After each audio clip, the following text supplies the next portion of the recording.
Hey guys, this is Nerd Taku Podcast. I am your host, Eli. Joining me today is my good friend and co-host, Ben.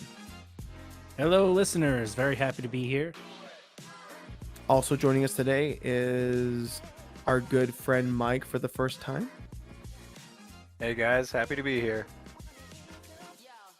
Today's episode's a little different. We are doing a Q&A, just so you guys can get to know us a little better. We had to push back our episode from the hip back a week because we had some scheduling issues and we just had to push it back a week. And then we're going to push Carnival Row and then the season finale. So this is getting to know us. To start, we're going to explain that Mike's going to be here helping us with the questions that we've come up with so that we can just focus on the questions, me and Ben. And Mike's going to be here to help being basically the moderator for the questions. So Mike, when you are ready, let's begin. All right. Well, why don't you guys just kind of give yourselves a 30-second about me so that everyone can kind of see how you would describe yourself. Okay, I'll go first. My name is Eli. I am from a small town in northern Utah.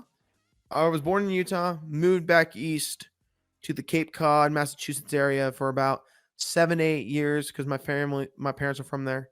And then we moved back here, back to northern Utah, and I've been living here ever since. I went to school for media design, and I've been just trying to pursue my passion of creating media and helping others discover media. All right.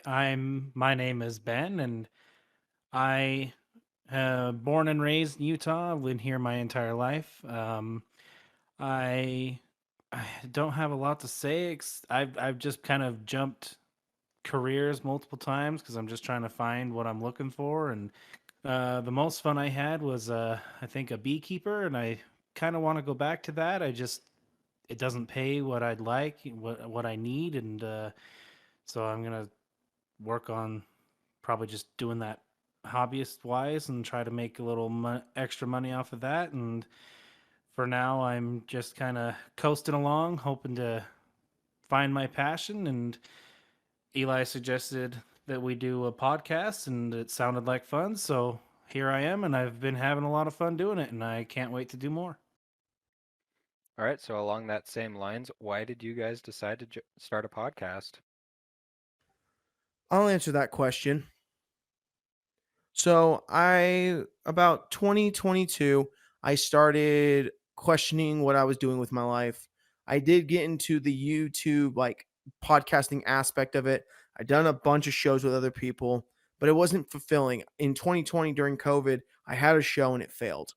So I decided to look for a new job.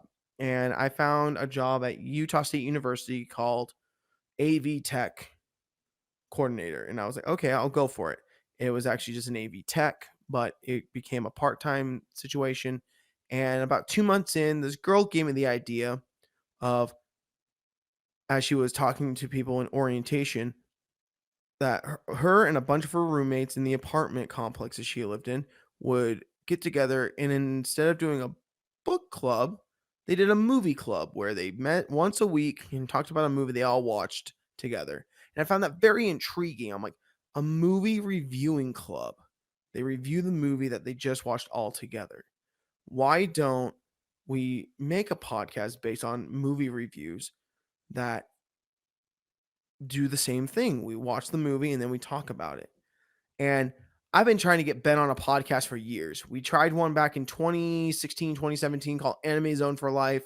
We did 2 episodes. That was awful. The audio recording was trash. You can still find it on YouTube, Anime Zone for Life. It has 2 episodes. We actually had a guest on our second episode. It was magical. But this one, I pitched him the idea and he grasped it. He liked it. So about 6 months later, after tweaking and figuring out everything and trying to figure out what we wanted to talk about and what we wanted to do, we started the podcast. And about 4.5 months later, we're here going strong. And I think we're doing really well. Ben, I got a question for you. Why did you want to do the podcast ultimately with me? I gave you the pitch. I gave you that really weird 3-minute book club, but movie edition. What got you doing it? Why did you take the leap? Oh, that's an easy one. You said movies, anime, but you said anime first. So I was like, anime and movies. And movies? Two of my go tos? I am a big media buff. I love anime. I love movies. I love books. I love manga. I love comics. It doesn't matter. I love it. And you said reviews. And I'm like, ooh, I'm good at critiquing. Oh, I'm really good at critiquing. I do that all the time. You know, I do that all the time. And then you're like, yeah, I want to make it like a rating system.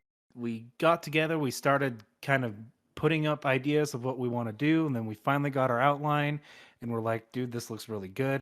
I like the way this is set up. And I'm like, I'm actually super excited for this because I watch movies at home anyway, so why not share what I've watched? Why not share my enjoyment or my hate for this film that I'm watching and maybe get other people into these films, into these animes, into what I like? And I jumped right on it. I thought it sounded like an amazing idea. So, just to follow up, where do you see this podcast going? I'll start this one. I think this podcast, if we can advertise well and get an audience that truly is invested in wanting to watch movies and review them and critique them themselves, I'm hoping ultimately we can make like a decent show out of it. Like I want to do what Cinema Sins did, make a show like that where we sit down, have the debate, and talk about the film and like have full discussions about it, bring up key points, like be able to bring others on, more well-known directors, well-known screenwriters, and they can argue their films. They could debate why they did this. I want to bring this to a full-fledged show one day, hopefully. And I want to see this blossom to where I don't personally have to be on the screen. I can be the producer. I can be there helping in the background because I've always ultimately loved the background noise and the background work because I've always been into that. I completely agree with what Eli said. I really want to see this just take off. I want this to get in. I want it to be successful enough that we can Eli and I can sit back, do the producing, do the directing, do the behind the scenes stuff to get this podcast going, but we don't have to be always be the ones talking or behind the camera or behind the microphone. I want to get other people involved in this. I want to bring this into a business and make it successful. I want to be able to just not that I want to just sit back and relax. I want to be behind the scenes helping to produce an amazing show. I love doing the editing process. I love doing the behind the scenes trying to figure out what the show is going to be about, getting the lines ready. I just want to enjoy my life. I think this is something that I could really enjoy doing for the rest of my life if I can make a career out of it, and that's ultimately what I want. I want to be able to make this my job. It just something that started out of just our freaking bedrooms with a microphone and a computer and then just blossom into this great show where we can bring on actors, we can bring on directors, have the actors explain why they decided to take this role, even if it was a crap role, whether they liked it, whether they look back on it and think it was a bad project. I want to see directors come on and try to either defend the film or say, oh, yeah, I shouldn't have taken that film on. I should have gone on a different approach. It would be so much fun to see this blossom. I think the best thing I could say is that I want to be in the same situation as Rhett and Link. They have a media company. Yes, they started in a garage, and the first ad was a toothpaste, like a toothbrush ad. They made $300 off it. You know what? That's great. They did a show every day. They've been doing the mythical morning almost every day for like years. And like they have a show, a groundbreaking following, all that. I want something like that where I don't have to be in the limelight. They can just sit back and let their crew be on the show. They can be there and actually do some of the stuff, but I want to make a media company. That's my dream. I want to make Kingdom Notes Studios a studio. I want to make that a thing where one day I can sit back and go, I made that name in the back in my bedroom because I looked at Kingdom Hearts, the video game, and music. That's all I thought about when I made that name. And to this day, I kept that because I want that. Because I always found that to be my thing. My passion was Kingdom Hearts as a child, and I loved it. That was the first game I fully beat the whole series in. And music drove me to be who I am today. So that's something that makes me keep going with this podcast because I want to ultimately make a media company. Ben, you mentioned this a little bit earlier, but why don't we dive a little bit more into it? What would you say is one of your favorite jobs you've held and why? Oh yeah, that was beekeeping. I was outside all day. I was playing around with the bees. I was with agriculture. It was absolutely amazing. You got to learn about the bees. You got to learn their behaviors. You got to learn how their process worked, what they did. It was just an experience and it was so much fun. I would happily go back if it had better pay. Can't really afford to live off of a beekeeper's salary unless it's your company because it's just really difficult. But at some point, maybe I can make it a hobby if I can find land to put bees on and, just sell my honey at farmers markets and make a little money on the side. But ultimately, it was very calming. A lot of hard work, but a lot of fun. I think the quintessential moment that I knew that he loved beekeeping, he was sitting at his place down where he lives now. He was sitting out. It was a summer day or something. It was like in September or something. He was sitting there smoking a cigar, having a drink of something, like a water or something, and there was a bee on his hand.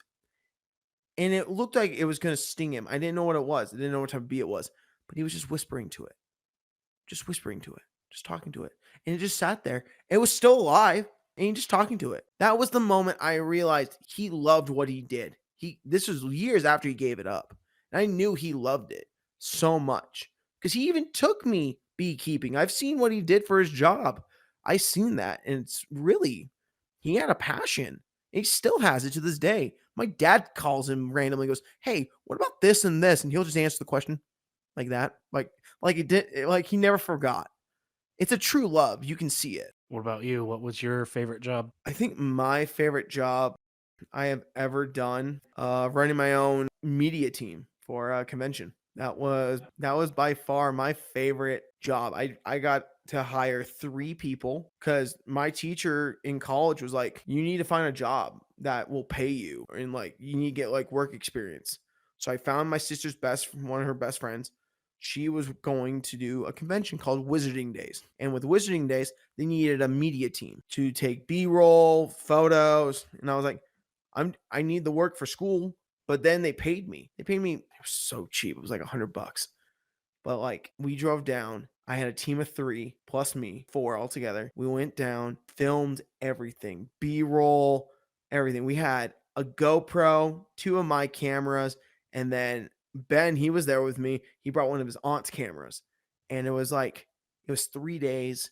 Yeah, it kind of sucked, not gonna lie. Some of that crap was annoying where Jason Fun and all these awful acts. It was the cheapest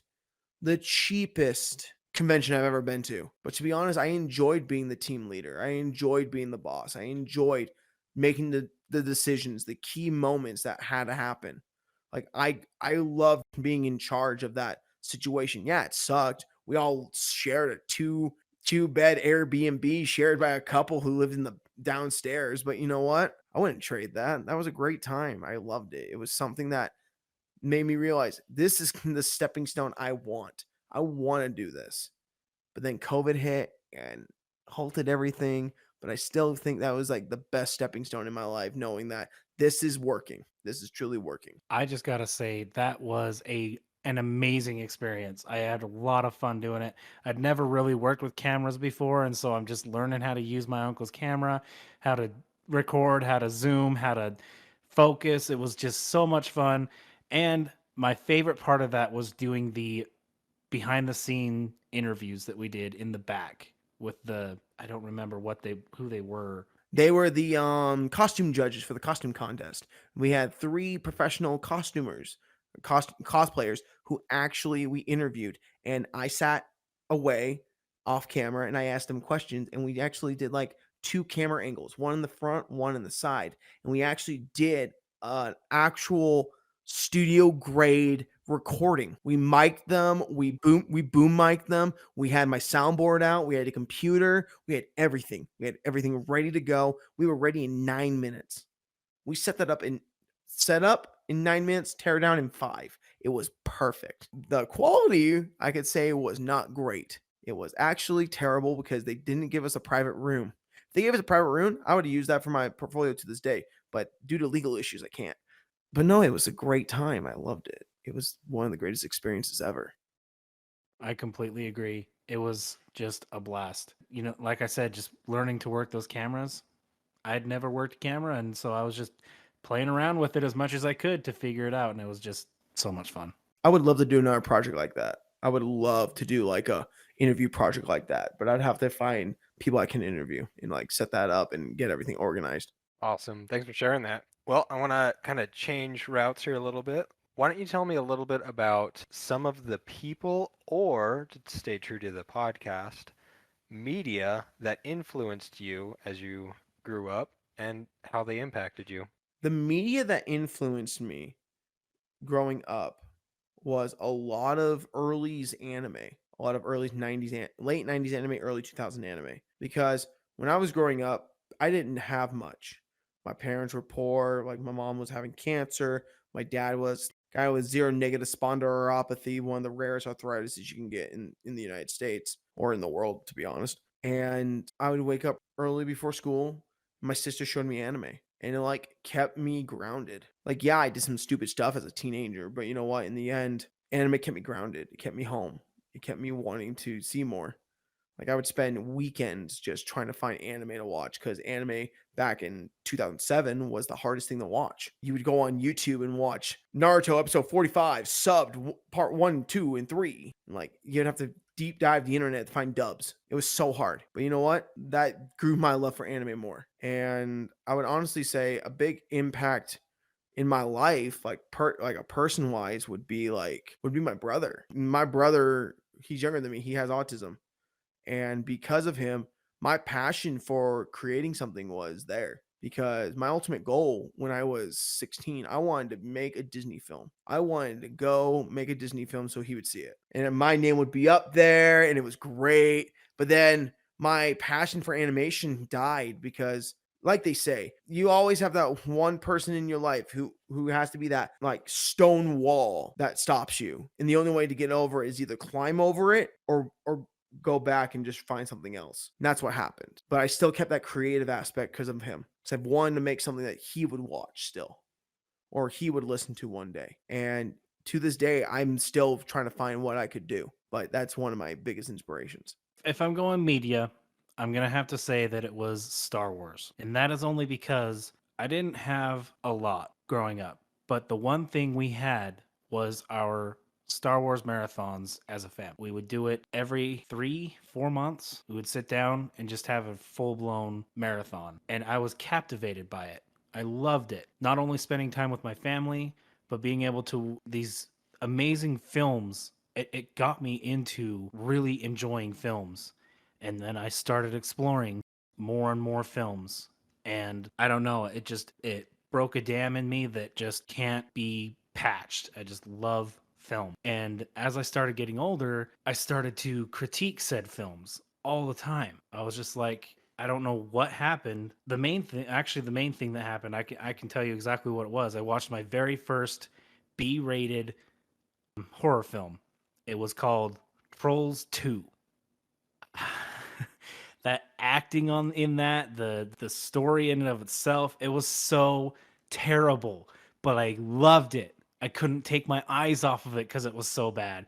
And after that, I just started critiquing more and really paying attention to story. And that's why I can rate the podcast the way I do, because that just kickstarted it. And I went to a movie with Eli and one of our other buddies, Clash of the Titans, and the whole time I am critiquing this with my other friend, and Eli is getting pissed at us because we won't shut up. And I'm just like, I'm sorry, I can't help it. That's just how I am.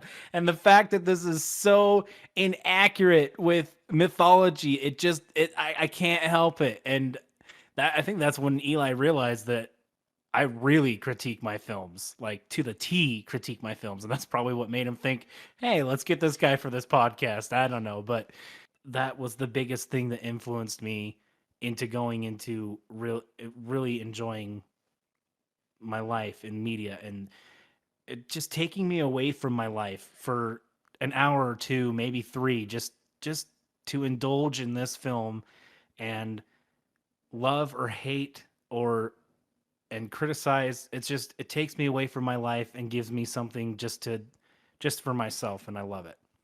I like to make a comment. That Clash of Titans movie, they threw popcorn on the floor. They were rowdy. They were wild. My dad, and my sister and my brother sat all the way in the back because of it, because they knew we were going to be loud, and it was crazy. And one of the biggest influential things for both of us was my father. My father, my father would critique films nonstop. And that's where me and Ben got our critiquing was like, we look at films now in a different light. We always look at it differently now. If you're going to waste your time watching a movie, make sure you understand how to critique a film. Because if you can't tell others if it's good or bad, you're wasting their time. So yeah, no, my father was a big influence on us. Not only was he an influence on how critiquing a film went, but your father was literally a father to me. He was my dad. I I did everything with that man. He took me with you guys to go to your cousins and aunts clear down down in Riverton, and even I mean we even went to the hotel just there on the south side of Logan.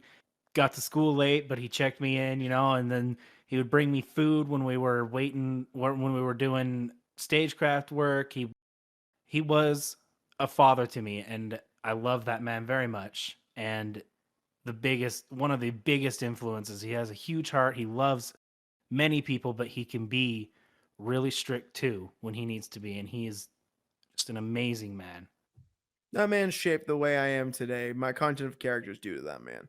And I will always, and my work ethic is due to that man. I will never forgive him. I will never forget that. Without him, I don't think I'd be in this situation.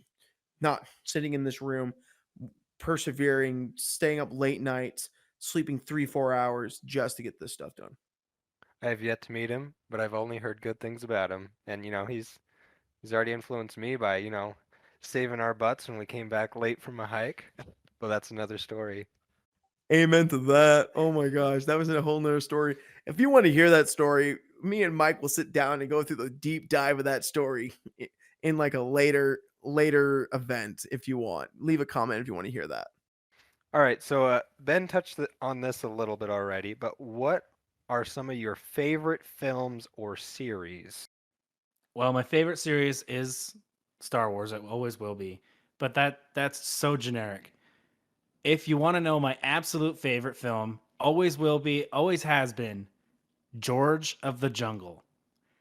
Disney's George of the Jungle. I would not go to bed unless I had watched my George of the Jungle when I was younger.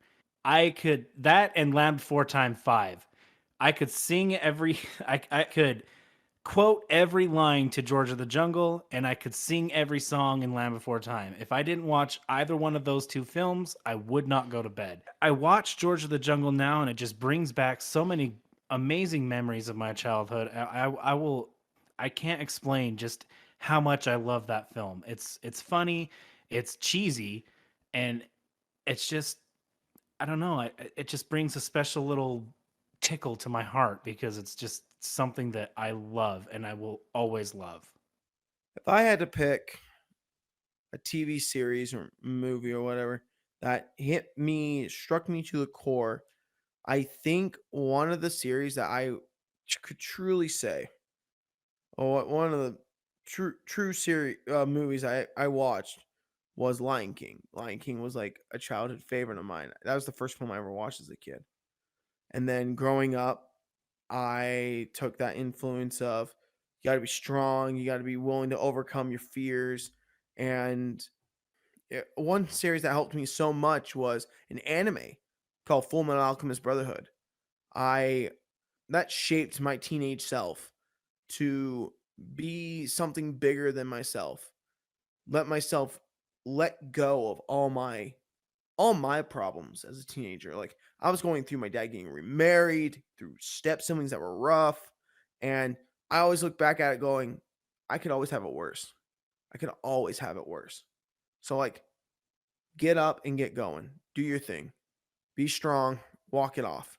In the end, the only time you can cry is when you feel your lowest. And right now you're not at your lowest. You're at a you're at a crossroad middle ground. So keep going. It struck me. It struck me a lot. And that's something that I'll never forget. Also, as a kid, my brother loved Disney. So like movies that hit me really hard as a child was like Toy Story, Stuart Little, American Tail. Like those films hit me so much harder because growing up now, I realize the stories, the messages, the impact, the brave little toaster. These films shaped me for who I am because my brother obsessively watched them. Heck, my first film I ever watched with my brother was the Broadway production of Cats. Fully, we sat through the whole thing together that was not in a theater. It was in because he never watches full films. He only watches little glimpses. And that film, I'm like, the connection I had with it, it shaped me. Like my brother is the biggest influence in my life because of his films, of what he chooses. Like the memories I have with him. The Emperor's New Groove, Atlantis, Treasure Planet. Like these films shaped me because of him. Awesome. All right, another question.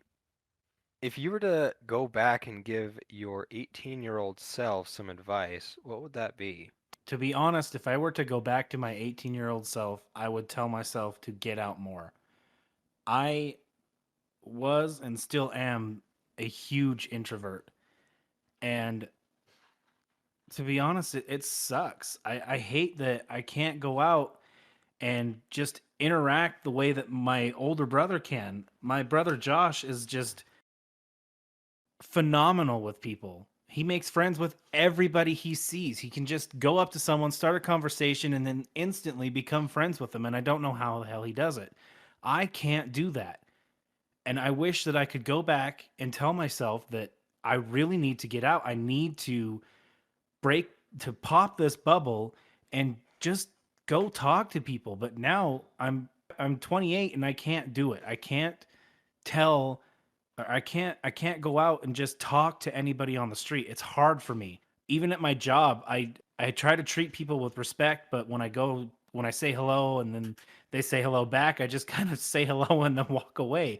It's hard for me to just continue a conversation because I'm uncomfortable. I can't just open up and talk. And that is the biggest challenge I've faced in my life. And I would love if I could just go back and somehow get that bubble popped so I could just be normal. I feel like I'm not normal because I can't talk to people and it sucks. For me, I would have to say one thing I truly would tell my 18-year-old self is don't let the fear of failure affect you. Fail. Go fail at everything.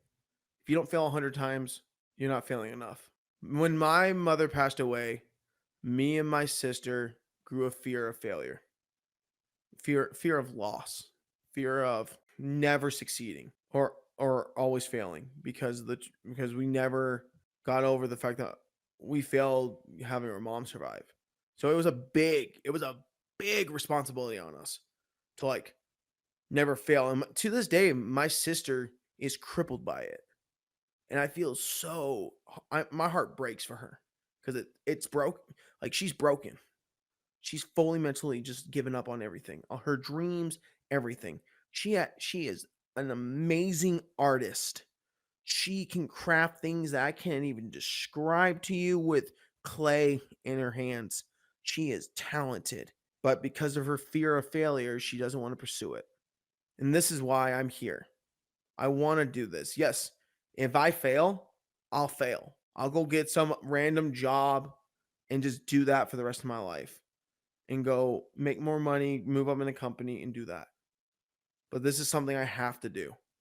And failure is not an option. I want to succeed, and if I do fail, I have to accept it because it scares the living turd out of me. Failure is something that scares me. That's why I picked up a job at Utah State, because my fear of not connecting with a client, not able to talk to them well enough, not able to do the job successfully, it scares me every time I do a job. I have that fear always inside of me that we're going to fail. We're going to screw up. We're going to mess up extremely. I put a lot of weight on myself. But in the end, I know that my 18-year-old self would have thanked me if I did it sooner, if I told myself that sooner. One might even say that failing only really happens when you truly give up, Spoken like a true monk. or spoken by a true failure. All right. Do you guys have any other projects or plans for future projects? Not just media or podcast based, but just in general. So right now, I'm looking into actually starting. I want to start making more video. I want to start making short form video, but I want to make a story out of short form. Or I've been looking into writing more. I've been looking into getting into more art. I've been trying to figure out where I want to make this company grow. So I've been looking at a bunch of projects. I want to actually, a goal of mine is to make a short film. Like, it doesn't have to be long, 10 minutes, 15 minutes. Just want to make a short film and cast the people, direct it, sit down with people and write it, storyboard it. Doesn't matter when. I just want to do it. It's like an ultimate dream of mine because of this media company. I want to do that. As of now, I don't really have any true aspects in mind, but I'm I'm currently working on my art.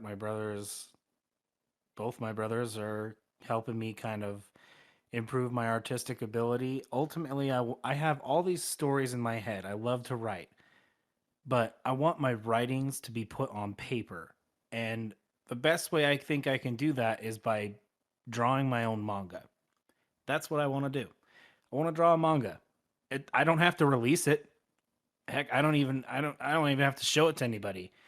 I just want it on paper. I think it would be a lot of fun to take my writings and make an art piece out of them because I love to write and I have tons of stories. I have tons of mock-ups in a journal that I keep that I have I have plot lines, I have characters, I have the basic story that I'm going to write. I just haven't made anything out of them and they don't have to be published. I don't care if they're published. I just want to make them. I want them to be on paper, and so that's my ultimate goal right now is just to see what I can create. One thing I also wanted to ask, we were talking about failures earlier. What would you say is one of your biggest failures, and what did you learn from it? I have a couple failures. I'll touch on a couple of them. My first failure is dropping out of college. I dropped out of Utah State University at 21, and I didn't explore anything. I didn't do anything. I just did the generals. I gave up because I felt it was not for my thing. Now I work there and I realize there's a whole slew of what I could have done in media. I'm good friends with the director of student media now in Blue Light Media. He asked me to do a radio show. If I knew about that 7 years ago, where could I be now? It could be a completely different journey. One of my biggest failures is dropping out of college. But then I grew so much from it that I realized that that failure made me think more. Because I went to a technical college. I got my media design degree. Took way too long because of COVID.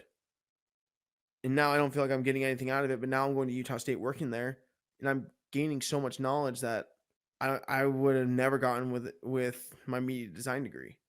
So that's one of them. And then the other one, I think my biggest failure is never saying yes to more projects. I've been offered a few projects here and there to work on stuff and like helping with people make commercials, and I just always got scared. Always had that fear of failure. So I failed to pursue more. And that's why now at 28 I want to pursue more. It's harder. It's going to be a harder journey because I'm getting up there in life, but some of the greatest directors and everything didn't start till their mid 30s and 40s. So hopefully my failure of not pursuing more will give me more opportunities. I think my strongest failure is not going after any of my dreams. When I first got into when I was in high school, my dream was to become a cardiac surgeon, pediatric cardiac surgeon. I went to school for a semester and dropped. I just I don't know. I felt like one of the main things was I had done all these generals in high school and I didn't feel like I should pay for doing them again, but honestly, I I think I just got lazy. I didn't want to do the work. I didn't want to put all that work in, going to school, going to work, providing for myself, but also trying to get school done. I don't think I wanted to do the work, and I feel like I've failed myself by not pursuing any of my dreams. That's not the only one I haven't pursued. I haven't pursued drawing. I haven't pursued writing. I've been told multiple times that I'm an amazing writer. I don't feel like I am. I feel like, in my opinion, I'm mediocre at best, and I don't feel like anything could be published. But because of my fear of failure, how we keep coming back to this fear of failure, I never tried. I never tried to get anything published, and I seriously think that's a huge failure and blunder on my part. I don't feel like I'm good enough. I don't feel like I can get anything out because I don't like what I produce compared to other people reading it saying that it's great. I think to me it feels like they're just boosting my ego instead of giving me truthful input. But they're telling me it's not boosting my ego. It is true, but in my eyes, I don't feel like it's good enough to produce. And I think that's what true failure is. It's not believing in myself. I don't believe that I'm good enough, and therefore I've failed myself. It's that simple. Sometimes our biggest critic is ourselves. Very much so. We truly are our harshest critic. Yeah. Yeah, we are. Thanks for sharing that. Why don't we change ships just a little bit and go with what was uh what was your favorite subject in school? That one's easy for me. That was math. Math and chemistry. Chemistry is just math, and I I don't know. So up to 6th grade I absolutely despised math.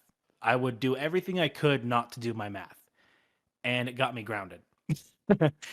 But my dad showed me how math is applied in life, and he showed me how easy math actually was. And then I got into 7th grade, and my math teacher was amazing. She helped me understand it. She helped me really connect with it, and I don't know. It boomed from there, and it came so easy for me getting into middle school, junior high, and high school. It was just like, yeah, this is a piece of cake. I would do my math 5 minutes before class time because I could just do it. It was not hard.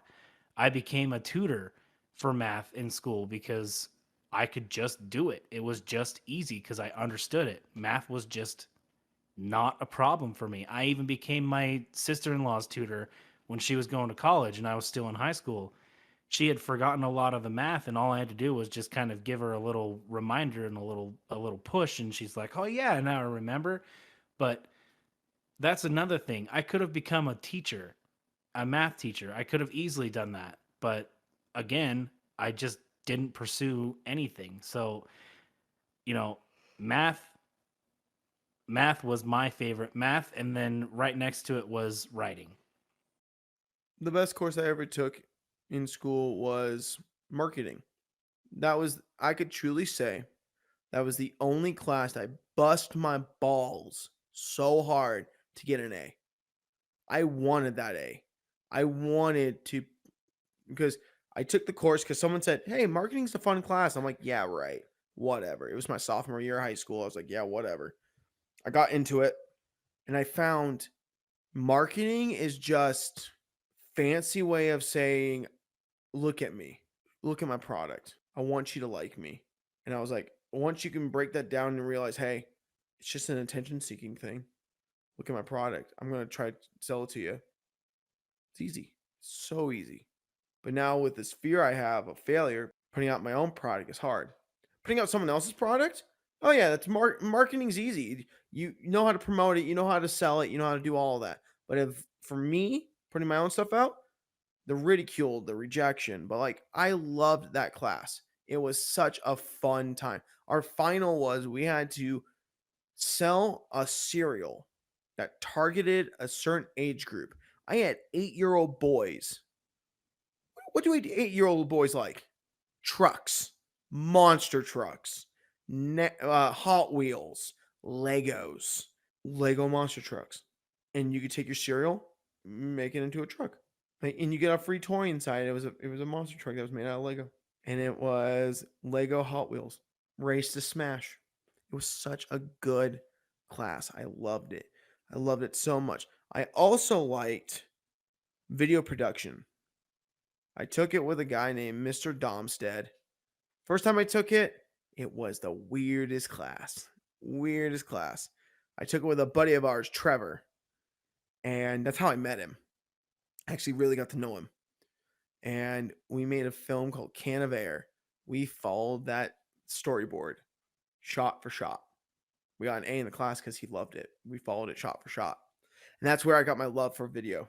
That's where I got my love for production and the behind the scenes and the editing. It was magical to me. Kind of reminds me of the those Lego candies. Don't eat your Legos, kids. Don't get those mixed up, because if you do get those mixed up, oh man, that's a nightmare. Mom, I ate a Lego. What kind of Lego? It wasn't chalky. Oh boy. Well, that'll come out in a couple days. Don't worry about it. Yeah, those candies really are chalky. All right, what is your biggest pet peeves? Uncleanliness. Like not yourself, not your cleaning, but I am OCD as hell, and my house is or my apartment is the perfect. It's not. I don't know how to explain it. It's perfect for me. I have my couch all organized. My pillows go in a certain pattern. It's red, dark brown, light brown, red, dark brown, light brown. It can't be in any other order or I go insane. My dishes are always done. My table is nice and clear. My floors are swept. My floors are vacuumed. Everything is in its place. My bed is made. My clothes are hung up. My clothes are hung up by color, dark to light, from right to left. They are spaced evenly in my closet. If I go into a house that is a complete disaster, I freak out. That I can't do it, and I automatically walk out of that house and I don't walk back in because I cannot do messy. I don't know what caused this because I grew up in the most disastrous house you could ever possibly imagine. And now I'm back, I'm in my own place, and if it is unorganized, I am driven absolutely insane. So, biggest pet peeve, it has to be clean. It has to be organized. I can walk into someone's house and be okay, but if it's a complete disaster, I will leave. My house, no. Everything has its place and everything goes into its place. Period. Yeah, I'm similar in that, Ben. I grew up in a house that was, more messy, but now I like to keep my space as clean as possible. I'm not perfect, but it's kind of that opposite. I think a pet peeve of mine is punctuality. You got to be on time. It's the biggest pet peeve I've ever dealt with in my life is that growing up, my grandmother would always be late for everything. Hour late for everything. So when I was growing up, my dad's like, we're showing up 15 minutes early. We're showing up 20 minutes early. We would show up to a movie 35 minutes early because my dad's like, oh, we're not missing this. We're not doing this. And because of that, in my personal life, I'm like, I don't want to be late for anything. I want to leave on time. 10 minutes early is a minute late to me. I feel late if I'm 10 minutes early. There's always that saying, late or early early's on time is late, and late is don't show up. Exactly. That's how I live my life, and it just bothers me. Like this last few weeks, I've been late to one of my jobs, like super late, and I feel so embarrassed. I hate it. I hate having to apologize. I hate saying I'm sorry that my body can't wake up and get to work on time. I'm sorry. Like I have to apologize like 40 times. It's just a pet peeve of mine. And it bothers me to the core. Like I don't know how people can naturally every day be late 20 minutes every day. I just don't know how. I just don't know how people do that. It mind boggles me that some people can just live their life like that. Another thing that is a pet peeve of mine is when I'm focused on something, I don't want people to disturb me. I have to have that focus time. You got to let me be in that flow. Because if you disturb the flow, I won't do it. I won't do it. If I'm in the middle of dishes and I'm just going at it, I'm cleaning, and you disturb the flow that I'm in, I'll just say I'll do it later because that motivation is gone. If I'm deep cleaning, let me just do my cleaning. Don't disturb me. I'll answer a text here and there, but like, don't disturb me fully. I'm trying to do something. So it's just one of those things where I'm like, I got to be in that state of flow to focus because I've always had that hard time to focus. So, like editing podcasts, I have to sit down, turn off everything, and just do it. Because if I get disturbed, I just lose sometimes the motivation to do it. If you could visit anywhere or have a dream destination, where would you go? I think Ben and I kind of have the same mindset on this. I've always had this dream. I planned this trip out fully. Like Ben knows I planned this trip out like 3 times fully. My dream is to actually visit Japan, like fully. I want to go from top to bottom. Spend like 3 weeks to a month, just visiting the country, visiting the culture, and I would love to document my experience. Like, so I won't document everything, but I will document some of the bigger moments so I can have those memories and so that I can just enjoy making the film. I love Japanese culture.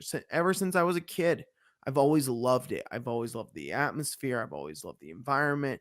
Anime showed me that it looks spectacular. The food is so good. I want to just experience it. I just want to go and deep dive it, see what it is, come back and hopefully have a more positive outlook towards like my own world. Well, since Eli already hit on Japan, I'll take another one because I have a couple. I'll go with Greece. I have always wanted to go to Greece. Yes, I would love to go to Japan. That's way up on my bucket list, but Greece is another one because I am so invested in Greek mythology. I have been since I was a little tot. I love Greek mythology. I love learning more about Greece. The more and more I learn, the greater I don't know. I love it. I just love everything about it. I love how many gods they have, how they went from how they have gods, titans, cyclopses. It's just it's impossible to just know it all. There's just so many little intricate things in Greek mythology. And because of that, I've always just wanted to go to Greece. I want to go to Athens. I want to go to Sparta. I want to know these areas so much because I've learned all this stuff that I've learned, but I've never actually seen it. I want to see these statues, these carvings, these.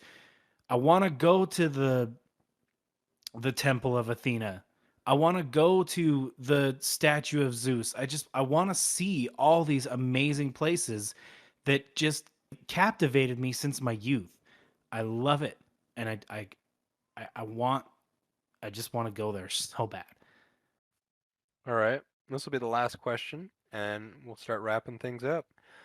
What three movies or series would you recommend to the audience and why? So the first movie I would recommend in a heartbeat is Good Will Hunting. It's we did an episode we did it on episode 4 of our podcast, and that movie shaped me so much because I love the fact that in the darkest of dark life of Will, getting beaten by a wrench, getting brutally beaten by his stepfathers, his foster fathers, and all that. In the end, his therapist and friend, Sean, said, "It's not your fault." You know, in life, we go through all these struggles and trials, and people hurt us. We go through these emotional things that our parents did to us, or like friends, or like loved ones. And it wasn't, we weren't the cause of it. So it's a film that shows that even though you went through the darkest of times, just note that there's light at the end of the tunnel.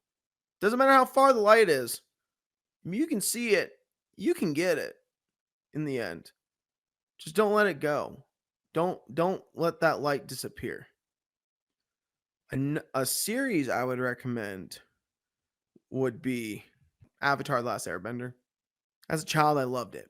It was so good, so clean. There's dark tones throughout the seasons, and it just makes you feel good watching the journey of a young man go through these struggles of trying to identify himself as a avatar, the one who's supposed to save the world.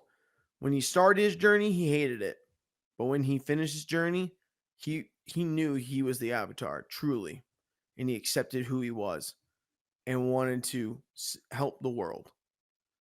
It's a story of development, and it's breathtaking. It has its quirks. It's funny, and it can be very heart wrenching. The last film I would recommend, honestly, would be Weathering with You. I just watched it recently, and that film, I don't know what hit me. It was such a eye-opening experience.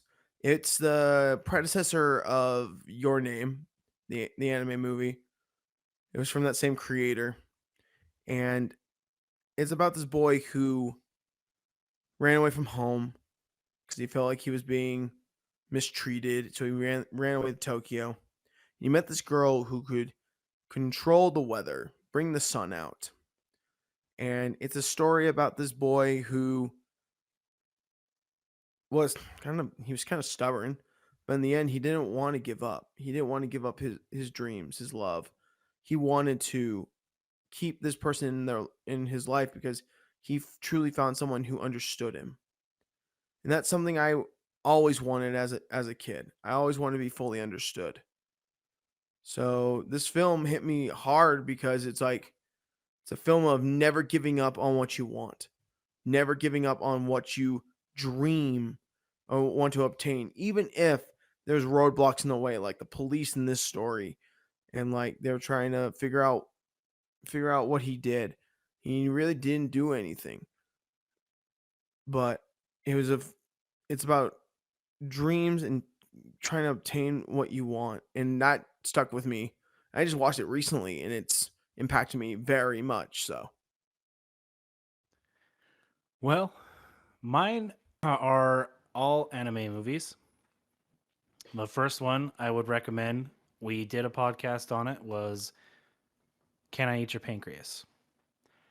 This taught me just so much about the fact that you never know how long you actually have, because she had a timeline of how long she was supposed to live, and then like that, it was taken from her because she was killed. And it hurt.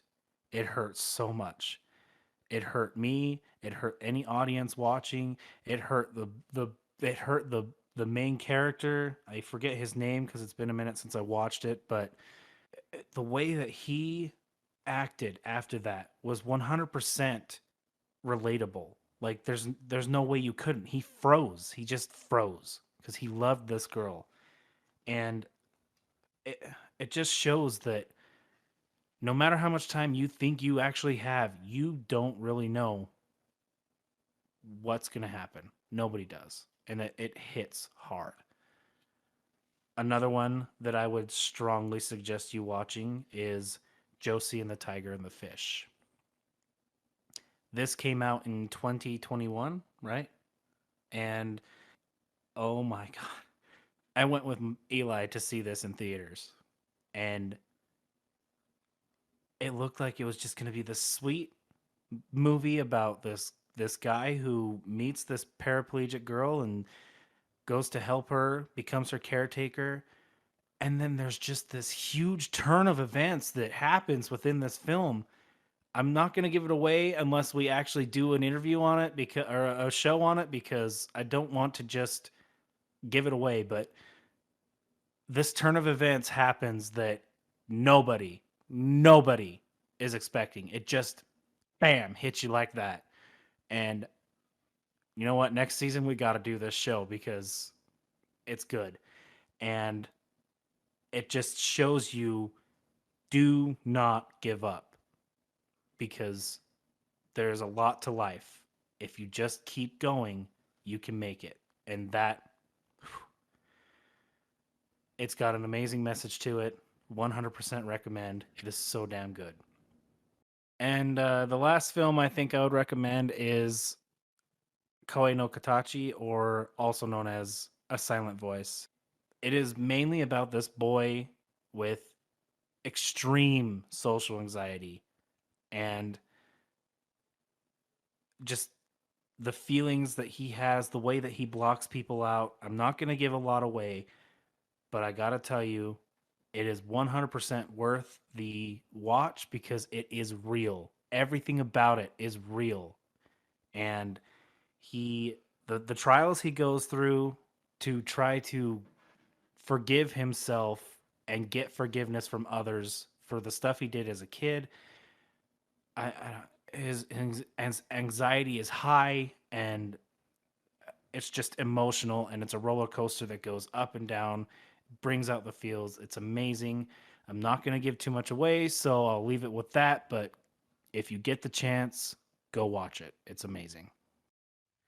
All right. Well, I think that's all the questions that we'll have today. And I mean, obviously, if anyone has any other questions, leave them in the comments down below. And Guys, I'd like to say thank you for coming to this Q&A. This was something that was just out of the blue. We came up with this idea because we wanted you guys to understand where we come from as we're doing this. And if you want to leave a comment talking about any of the questions that we've asked throughout this episode, please share. We would love to read and respond to your answers and fully understand where you guys are coming from as an audience. So, guys, thank you guys for tuning in. Ben, as always, I appreciate you. Of course, very happy to do this. I was actually pretty excited to sit down and do a Q&A. We let you guys get to know us while we try to work out our production problems. So it was a lot of fun. Yeah, I think it went very well. And as always, Mike, I thank you for joining us to be the moderator for the questions. I always appreciate your help. yeah, you're welcome. Thanks for having me. And as always, guys, don't forget to like, share, subscribe. We're on Instagram at nerd_taku_podcast. We are on Spotify, YouTube, and Google Podcasts. Check our latest episodes and share them with a friend. So as always, guys, have a great week and take care. Thanks, guys. We really enjoyed doing this. See ya.